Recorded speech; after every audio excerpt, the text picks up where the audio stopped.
ಬ್ರಹ್ಮಶ್ರೀ ಸುಭಾಷ್ ಪತ್ರಿಜಿಯವರಿಗೆ ನಮಸ್ಕರಿಸುತ್ತಾ ಎಲ್ಲ ಪಿರಮಿಡ್ ಮಾಸ್ಟರ್ಗಳಿಗೆ ನನ್ನ ನಮಸ್ಕಾರಗಳು. ನನ್ನ ಹೆಸರು ಎನ್ ಸುಧಾಕರ್. ನಾನು ಚಳ್ಳಕೆರೆಯಿಂದ ಬಂದಿದ್ದೀನಿ.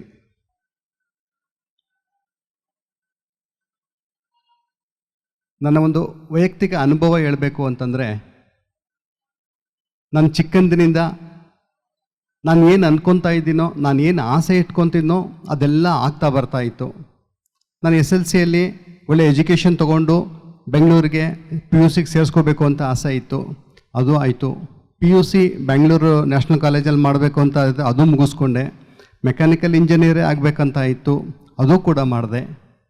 ಇಂಜಿನಿಯರಿಂಗ್ ಆದಮೇಲೆ ನಾನು ಇಂಡಸ್ಟ್ರಿಯಲಿಸ್ಟ್ ಆಗಬೇಕು ಅಂತ ತುಂಬ ಆಸೆ ಇಟ್ಕೊಂಡಿದ್ದೆ, ತುಂಬ ಸಂಕಲ್ಪ ಮಾಡಿದ್ದೆ.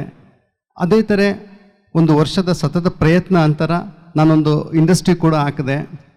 ಅದು ಕೂಡ ತುಂಬ ಸಕ್ಸಸ್ಸಾಗಿ ನಡೀತಾ ಇತ್ತು. ಸೊ ಇದೇ ಥರ ನನ್ನ ಜೀವನ ಎಲ್ಲ ಸಕ್ಸಸ್ಸಾಗಿಯೇ ನಡ್ಕೊಂಡು ಬರ್ತಾ ಇತ್ತು. ಮನೆಯಲ್ಲಿ ಯಾವುದೇ ಪ್ರಾಬ್ಲಮ್ ಇಲ್ಲ, ಆರ್ಥಿಕವಾಗಿ ಯಾವುದೂ ಪ್ರಾಬ್ಲಮ್ ಇಲ್ಲ, ವ್ಯಾವಹಾರಿಕವಾಗಿ ಕೂಡ ಯಾವುದೇ ಪ್ರಾಬ್ಲಮ್ ಇಲ್ಲ. ಇದೇ ಥರ ಬರೀ ಸಕ್ಸಸ್. ನನ್ನ ಏನು ಶ್ರಮ ಇತ್ತು ಅದಕ್ಕೆಲ್ಲ ಪ್ರತಿಫಲ ಸಿಗ್ತಾ ಇತ್ತು.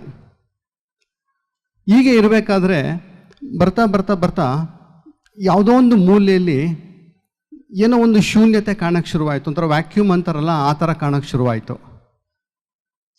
ಅದಕ್ಕೆ ಅರ್ಥ ಹುಡ್ಕಕ್ಕೆ ಹೋದರೆ ನನಗೆ ಅರ್ಥ ಗೊತ್ತಿಲ್ಲ. ಏನಾದರೂ ಕಮ್ಮಿ ಇದ್ದರೆ ನನಗೆ ಅದು ಕಡಿಮೆ ಇದೆ, ಮನೆ ಇಲ್ಲ, ಮನೆಯಲ್ಲಿ ಪ್ರಾಬ್ಲಮ್ ಇದೆ, ಹೆಲ್ತ್ ಪ್ರಾಬ್ಲಮ್ ಇದೆ, ಮೋಸ್ಟ್ಲಿ ಅದಕ್ಕಿರ್ಬೋದು ಅಂತ ಹೇಳ್ಬೋದು. ನನಗೆ ಯಾವುದೂ ಪ್ರಾಬ್ಲಮ್ ಇಲ್ಲ, ಆದರೂ ಕೂಡ ಸಮಾಧಾನ ಅನ್ನೋದಿಲ್ಲ. ಏನಕ್ಕೆ ಈ ಥರ ಆಗ್ತಾ ಇದೆಯಲ್ಲ, ಎಲ್ಲ ರಂಗದಲ್ಲೂ ಕೂಡ ಇದನ್ನೆಲ್ಲ ಏನಕ್ಕೆ ಹಿಂಗೆ ಆಗ್ತಾ ಇದೆ ಅಂತ ಬರ್ತಾ ಬರ್ತಾ ಅದು ಸ್ವಲ್ಪ ಸಫರಿಂಗಿಗೆ ಟರ್ನ್ ಆಗ್ತಾ ಹೋಯಿತು. ಸೊ ಇದಕ್ಕೆ ಕಾರಣ ಹುಡುಕ್ತಾ ಇದ್ದೆ ನಾನು. ಇಂತಹ ಒಂದು ಸಮಯದಲ್ಲಿ ಚಳ್ಳಕೆರೆಯಲ್ಲಿ ನಮ್ಮ ಸ್ನೇಹಿತ ಆದ AC ನಾಗೇಂದ್ರ ಅವ್ರ ಕಡೆಯಿಂದ ಚಳ್ಳಕೆರೆಗೆ ಧ್ಯಾನ ಪರಿಚಯ ಆಯಿತು. ನೀವು ಸಹ ಧ್ಯಾನ ಜ್ಞಾನ ಪ್ರಚಾರ ಮಾಡಬೇಕೆಂದರೆ ಲಕ್ಷಾಂತರ ಜನಕ್ಕೆ ಪ್ರತಿ ಕ್ಷಣ ಸತ್ಯ ದರ್ಶನವನ್ನು ನೀಡುತ್ತಿರುವ PMC ಕನ್ನಡ ಚಾನೆಲ್ಗೆ ದೇಣಿಗೆ ನೀಡಿ ಸಹಾಯ ಮಾಡಿ. Kannada pyramid meditation channel foundation. So ಅವ್ರ ನನ್ನ ಸ್ನೇಹಿತನೇ ಆಗಿರೋದ್ರಿಂದ ದಾವಣಗೆರೆಗೆ ಸಾರ್ ಬರ್ತಾ ಇದ್ದಾರೆ, ಒಂದು ಸಲ ಹೋಗೋಣ ಬಾ ಅಂತಂದು ಕರೆದ. ಸರ್ ಆಯಿತು ಅಂತಂದು ಆಯಿತು ಹೋಗೋಣ ಅಂತ ಹೋದ್ವಿ. ಆಗ ಫಸ್ಟ್ ಡೇ ಸಾರ್ ನೋಡಿದ್ದು ದಾವಣಗೆರೆಯಲ್ಲಿ. ಮತ್ತು ಅವತ್ತು ಫಸ್ಟ್ ಸಾರ್ ಹೇಳಿದ್ದು 5 ಫಿಂಗರ್ ಕಾನ್ಸೆಪ್ಟು. ದೇಹ, ಮನಸ್ಸು, ಬುದ್ಧಿ, ಆತ್ಮ, ಪರಮಾತ್ಮ ಅಂತ ಹೇಳಿದರು. ಈ ಪದ ಎಲ್ಲ ಕೇಳಿಬಿಟ್ಟು ನನಗೊಂಥರ ಮೈ ಶಾಕ್ ಆದಂಗೆ ಆಯಿತು, ರೋಮಾಂಚನ ಆದಂಗೆ ಆಯಿತು. ಯಾಕೆಂದರೆ ಅಲ್ಲೇವರೆಗೂ ನಾವು ಬರೀ ವ್ಯಾವಹಾರಿಕವಾಗಿದ್ದೇ ಹೊರತಿಗೂ ಆಧ್ಯಾತ್ಮಿಕವಾಗಿ ನಾನು ಯಾವುದೇ ಒಂದು ಸಾಧನೆ ಮಾಡಿರಲಿಲ್ಲ. ಸೊ ಇದೆಲ್ಲ ಅವತ್ತಿನ ಕ್ಲಾಸ್ 1 ಅವರ್ ಕ್ಲಾಸ್ ಸಾರ್ ಕೇಳಿದ ಮೇಲೆ ಆವಾಗ ನನ್ನಲ್ಲಿ ಹೌದು, ಆಧ್ಯಾತ್ಮಿಕತೆಯಲ್ಲಿ ಸಾರ್ ಹೇಳ್ತಾ ಇದ್ದಾರೆ. ನಾವು ಅಲ್ಲಿವರೆಗೂ ನಾವು ಏನು ಅಂದ್ಕೊಂಡಿದ್ವಿ, ನಾನು ಅಂದರೆ ನಾನು, ನನ್ನ ದೇಹ, ನನ್ನ ಮನಸ್ಸು, ಬುದ್ಧಿ ಇದೇ ನಾನು ಅವೆಲ್ಲ ನಾನೇ ಅಂದ್ಕೊಂಡಿದ್ದೆ ಹೊರತಿಗೂ ಸಾರ್ ಹೇಳಿದ್ಮೇಲೆ ನಾನು ಬೇರೆ, ಇವೆಲ್ಲ ಬೇರೆ ಅಂತಂದು ತುಂಬ ಚೆನ್ನಾಗಿ ಎಕ್ಸ್ಪ್ಲೇನ್ ಮಾಡಿದರು. ಸೊ ಅವಾಗ ನನಗೆ ಗೊತ್ತಾಯಿತು, ಓಹೋ ಇದು ನಾನು ಏನು ಇಷ್ಟು ದಿನ ನಾನು ಮಾಡಿದೆ, ನಾನು ಓದಿದೆ, ನಾನು ಸಕ್ಸಸ್ ಮಾಡಿದೆ, ನಾನು ಇಂಡಸ್ಟ್ರಿ ಆಗದೆ ಅಂದ್ಕೊಂಡಿದ್ನಲ್ಲ, ಅದು ಯಾವುದು ಅದು ನಿಜ ಅಲ್ಲ ಅದು ಅಂತ ಅವಾಗಿನಿಂದ ನನ್ನ ಅರಿವಿಗೆ ಬರೋಕ್ಕೆ ಶುರುವಾಯಿತು. ಅದೇ ಟೈಮಲ್ಲಿ ಸಾರ್ದು ಇನ್ನೊಂದು ಸ್ಪೀಚ್ ಕೇಳಿದೆ.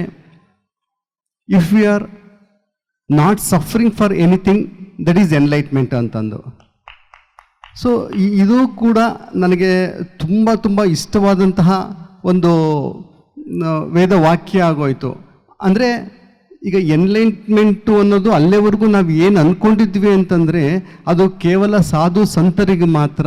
ಅದು ಕೇವಲ ಹಿಮಾಲಯದಲ್ಲಿ ಹೋಗಿ ಹಿಮಾಲಯದಲ್ಲಿ ಸೆಟ್ಲಾಗಿ ವರ್ಷಗಡೆ ಸಂಸಾರ ಎಲ್ಲ ವ್ಯವಹಾರ ಎಲ್ಲ ಬಿಟ್ಟು ಓದರಿಗೆ ಮಾತ್ರ ಎನ್ಲೈಟ್ಮೆಂಟು ಅಂತ ನಾವು ಅಲ್ಲಿವರೆಗೂ ಅಂದ್ಕೊಂಡಿದ್ದೆ. ಆಮೇಲೆ ಗೊತ್ತಾಯಿತು ಎನ್ಲೈಟ್ಮೆಂಟ್ ಅದೇ ಇಲ್ಲ, ನಾವು ಮನೆಯಲ್ಲಿ ಇದ್ದುಕೊಂಡು ಎಲ್ಲರ ಜೊತೆಗೆ ಇದ್ದುಕೊಂಡು ನಮ್ಮ ಮಾಡೋ ವ್ಯವಹಾರ ಮಾಡಿಕೊಂಡು ಸಂಸಾರದಲ್ಲಿ ಇದ್ದುಕೊಂಡು ಸಾಧನೆ ಮಾಡ್ಬೋದು ಅಂತ. ಹಾಗೆ ಸಾಧನೆ ಮಾಡ್ಬೋದು ಏನು ಅಂತಂದರೆ ಒಂದೇ ಸೆಂಟೆನ್ಸಲ್ಲಿ ಹೇಳಿದ್ದಾರೆ ನೋಡ್ರಿ, if you are not suffering for anything we are enlightened. ಅಂದರೆ ಸಫರಿಂಗ್ ಅಂದರೆ ಏನು?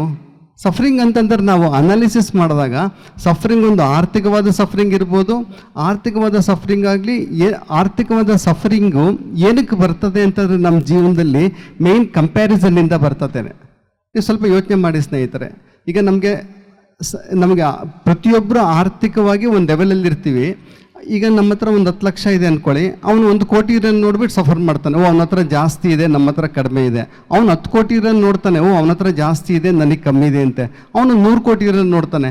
So suffering continues. ಇನ್ನೊಂದು ಒಬ್ರು ಪ್ರಾಪರ್ಟಿ ನೋಡ್ಬೋದು, ಅವ್ರ ಹತ್ರ ಕಾರ್ ಇದೆ ಅಂತ ನೋಡ್ಬೋದು. ಎಲ್ಲನೂ ಒಬ್ರಿಗೊಬ್ರು ಕಂಪೇರ್ ಮಾಡಿಕೊಂಡು ನಾವೆಲ್ಲ ಸಫರ್ ಆಗ್ತಾ ಇದ್ದೀವಿ. ಮೆಜಾರಿಟಿ ಆಫ್ ದಿ ಪೀಪಲ್ ನಾನು ಹೇಳ್ತಾ ಇದ್ದೀನಿ, ನಮ್ಮ ಹತ್ರ ಏನಿದೆಯೋ ಅದರಲ್ಲಿ ತೃಪ್ತಿ ಪಟ್ಕೊಂಡೇ ನಮ್ಮ ಹತ್ರ ಇಲ್ಲದೆ ಇರೋದಕ್ಕೆ ಆಸೆ ಪಟ್ಕೊಂಡು ನಾವು ಸಫರ್ ಆಗ್ತಾ ಇದ್ದೀವಿ. ಇದು ಮೇಯ್ನ್ ಕಾರಣ. ನನ್ನ ಜೀವನದಲ್ಲಿ ನಾನು ಅನಾಲಿಸಿಸ್ ಮಾಡಿದ್ರಾಗ ಅವಾಗ ಒಂದೊಂದಾಗಿ ಸ್ಟೆಪ್ಸು ಅರ್ಥ ಮಾಡ್ಕೊಂಡು ಹೋದೆ. ಓಹೋ, ಈ ಸಫರಿಂಗ್ನ ಬಿಡಬೇಕು. ಸಫರಿಂಗನ್ನ ಯಾವ ಥರ ಬಿಡಬೇಕು? ಈಗ ನಮಗೆ ಏನು ಸಾಧನೆ ಬಿಡಬೇಕಾ? ನಾವು ಯಾವುದೋ ಒಂದು ಫೀಲ್ಡಲ್ಲಿ ಇರಬೇಕಾದ್ರೆ ನಾವು ಇರುವ ಸ್ಥಿತಿಗಿನ್ನ ಉನ್ನತ ಸ್ಥಿತಿಗೆ ಹೋಗಬೇಕು ಅಂತ ನಮಗೆ ಆಸೆ ಇರುತ್ತಲ್ಲ, ಅದು ತಪ್ಪಾ? ಅದು ಆಸೆ ಆಗುತ್ತಾ? ನಾವು ನೆಕ್ಸ್ಟ್ ಸ್ಟೇಜ್ಗೆ ಹೋಗ್ಬೇಕು ಅಂತಂದರೆ ಅದು ಆಸೆ ಅಂತಂದರೆ ಎಲ್ಲಿ ಆಸೆ ಇರುತ್ತೋ ಅಲ್ಲಿ ಸಫರಿಂಗ್ ಶುರುವಾಗುತ್ತೆ. ಯಾಕಂದರೆ ನಮ್ಮ ಎಕ್ಸ್ಪೆಕ್ಟೇಷನ್ ಜಾಸ್ತಿ ಇರ್ತದೆ. ಸೊ ಇದನ್ನೆಲ್ಲ ಮಾಡಬೇಕಾದ್ರೆ ಆಮೇಲೆ ಗೊತ್ತಾಗಿದ್ದು ಅಂತಂದರೆ ಇದಕ್ಕೆಲ್ಲ ಉತ್ತರ ಬೇಕಪ್ಪ ಅಂತಂದರೆ ಇದು ಜ್ಞಾನದಿಂದ ಮಾತ್ರ ಸಾಧ್ಯ. ಸ್ಪಿರಿಚುವಲ್ ಲೈಫಿಂದ ಮಾತ್ರ ಇದು ಸಾಧ್ಯ. ಆ ಜ್ಞಾನ ಎಲ್ಲಿಂದ ಬರುತ್ತೆ? ಆ ಜ್ಞಾನ ಬರಬೇಕು ಅಂದರೆ ಸ್ನೇಹಿತರೆ ಧ್ಯಾನದಿಂದನೇ ಶುರುವಾಗುತ್ತೆ. ಸೊ ಇದು ನೀವು ಎಲ್ಲಿಂದ ಎಲ್ಲಿಗಾದರೂ ಹೋಗಿ ನೀವು ಸ್ಟೆಪ್ ಬೈ ಸ್ಟೆಪ್ ಅನಾಲಿಸಿಸ್ ಮಾಡ್ಕೊಂಡು ಹೋದಾಗ ಗೊತ್ತಾಗುತ್ತೆ. ಸೊ ನಾನು ಒಂದೊಂದಾಗಿ ಕೆಳಗಿಳಿದು ಬಂದಾಗ ಗೊತ್ತಾಗಿದ್ದು ಇದಕ್ಕೆಲ್ಲ ಮೂಲ ಕಾರಣನೇ ಧ್ಯಾನದಿಂದ ಮಾಡ್ತಾ ಹೋದರೆ ನಮಗೆ ಜ್ಞಾನ ಸಿಗುತ್ತೆ. ಮತ್ತು ಧ್ಯಾನದ ಜೊತೆಗೆ ಸಾರ್ ಏನು ಹೇಳಿದರೆ, ಧ್ಯಾನ, ಸ್ವಾಧ್ಯಾಯ, ಸತ್ಸಂಗ, ಈ ಮೂರು ಪಿಲ್ಲರ್ ನಾವು ನಮ್ಮ ಜೀವನದಲ್ಲಿ ನಾವು ಪರ್ಮನೆಂಟಾಗಿ ಇಟ್ಕೊಂಡ್ರೆ ನಮಗೆ ಪ್ರತಿಯೊಂದಕ್ಕೂ ಉತ್ತರ ಸಿಗುತ್ತೆ. ಪ್ರತಿಯೊಂದು ಉತ್ತರನೂ ಸಿಗುತ್ತೆ. ಆಮೇಲೆ ಈ ಮೂರು ತಿಳ್ಕೊಳ್ಳೋದ್ರಿಂದ ಸಫರಿಂಗ್ ಅನ್ನೋದು ಹೋಗುತ್ತೆ. ಯಾವಾಗ ನಮ್ಮ ಜೀವನದಲ್ಲಿ ಸಫರಿಂಗು ಅನ್ನೋದು ಇರೋದಿಲ್ಲೋ ಜೀವನನೇ ಅದ್ಭುತ ಆಗುತ್ತೆ. ಜೀವನ ಎಷ್ಟು ಸ್ವಾರಸ್ಯಕರವಾಗಿದೆ, ಜೀವನ ಎಷ್ಟು ಆನಂದಮಯವಾಗಿದೆ ಅನ್ನೋದು ಈ ಸಫರಿಂಗ್ ಹೋದರೆ ಮಾತ್ರ ಪ್ರತಿಯೊಬ್ಬರಿಗೂ ಗೊತ್ತಾಗುತ್ತೆ. ಸೊ ಈ ಒಂದು ಎಲ್ಲ ವಿಚಾರನೂ ತಿಳಿಸಿದಂತಹ ಬ್ರಹ್ಮಶ್ರೀ ಸುಭಾಷ್ ಪತ್ರಿಜಿಯವರಿಗೆ ಮತ್ತೊಮ್ಮೆ ನನ್ನ ಸಾಷ್ಟಾಂಗ ನಮಸ್ಕಾರಗಳನ್ನು ಹೇಳ್ತಾ, ಮತ್ತು ನನ್ನ ಜೀವನದಲ್ಲಿ ಕೊನೆಯವರೆಗೂ ನಾವು ನೆಮ್ಮದಿಯಾಗಿರಬೇಕು. ನಾವು ಇರುವ ಸ್ಥಿತಿಯಿಂದ ಉನ್ನತ ಸ್ಥಿತಿಗೆ ಹೋದರೂ ಕೂಡ ಇರೋ ಸ್ಥಿತಿಯನ್ನು ಅಕ್ಸೆಪ್ಟ್ ಮಾಡ್ಕೋಬೇಕು. ಮತ್ತು ಜೀವನದ ಉದ್ದಕ್ಕೂ ನಾವು ಸಂತೋಷವಾಗಿ ಬ್ಲೆಸ್ಫುಲ್ಲಾಗಿರ್ಬೇಕಂತಂದರೆ ಧ್ಯಾನ ಒಂದರಿಂದನೇ ಮಾತ್ರ ಸಾಧ್ಯ ಅಂತ ಹೇಳ್ತಾ ನಾನು 2 ಮಾತನ್ನು ಮುಗಿಸ್ತೀನಿ. ಎಲ್ಲರಿಗೂ ನಮಸ್ಕಾರ. PMCನ ಇನ್ನೂ ಸಬ್ಸ್ಕ್ರೈಬ್ ಮಾಡಿಲ್ವಾ? ಫೋನ್ ತಗೊಳ್ಳಿ, ಸಬ್ಸ್ಕ್ರೈಬ್ ಬಟನ್ ಪ್ರೆಸ್ ಮಾಡಿ. ನಿಮಗೆ ಅದು ಫ್ರೀ. ಆದರೆ ನಮಗೆ ಇನ್ನಷ್ಟು ಒಳ್ಳೆ ಕೆಲಸ ಮಾಡಲು ಅದು ತುಂಬ ಪ್ರೋತ್ಸಾಹ ನೀಡುತ್ತೆ.